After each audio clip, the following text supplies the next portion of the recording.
اب ام المومنین سیدہ حفصہ رضی اللہ عنہا کا تذکرہ سنیں۔ آپ کے والد کا نام سیدنا عمر بن خطاب رضی اللہ عنہ اور والدہ کا نام زینب بنت مظعون تھا۔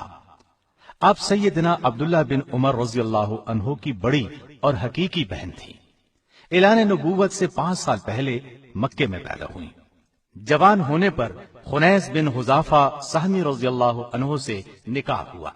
دونوں بڑے اچھے طریقے سے زندگی بسر کرتے رہے۔ آپ اپنے ماں باپ کے ساتھ ہی اسلام لائی۔ آپ کے پہلے شوہر خنیس رضی اللہ عنہ بھی مسلمان تھے۔ آپ نے اپنے شوہر کے ساتھ مدینے کی طرف ہجرت فرمائی۔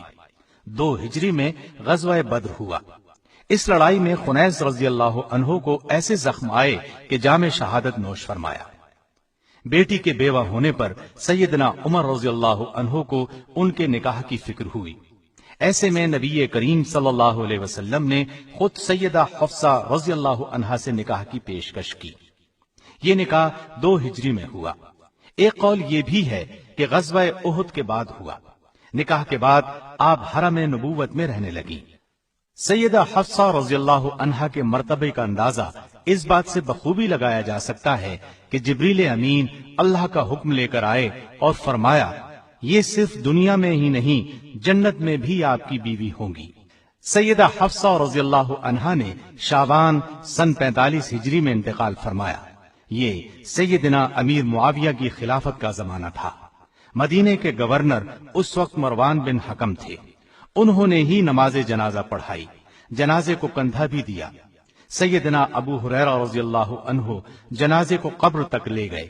ان کے بھائی عبداللہ بن عمر اور عبداللہ بن عمر کے بیٹوں عاصم، سالم، عبداللہ اور حمزہ نے قبر میں اتارا۔ وفات کے وقت ان کی عمر 60 سال تھی۔ سن وفات میں کچھ قول اور بھی ہیں۔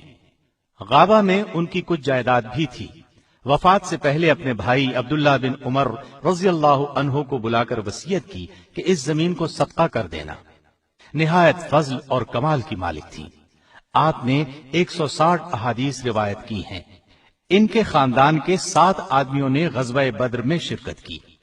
وہ 7 افراد یہ ہیں: والد، چچا زاد، شوہر خنیس، 3 ماموں عثمان بن مظعون، عبداللہ بن مظعون اور قدامہ بن مظعون، اور ان کے ماموں کے بیٹے صائب بن عثمان۔ یہ اعزاز سیدہ حفصہ رضی اللہ عنہا کے لیے خاص ہے۔ دن میں اکثر روزہ رکھتی اور رات میں قیام کرتی۔ انتقال کے وقت بھی روزے سے تھی۔ اللہ تعالیٰ کی ان پر ہزارہا رحمتیں ہوں۔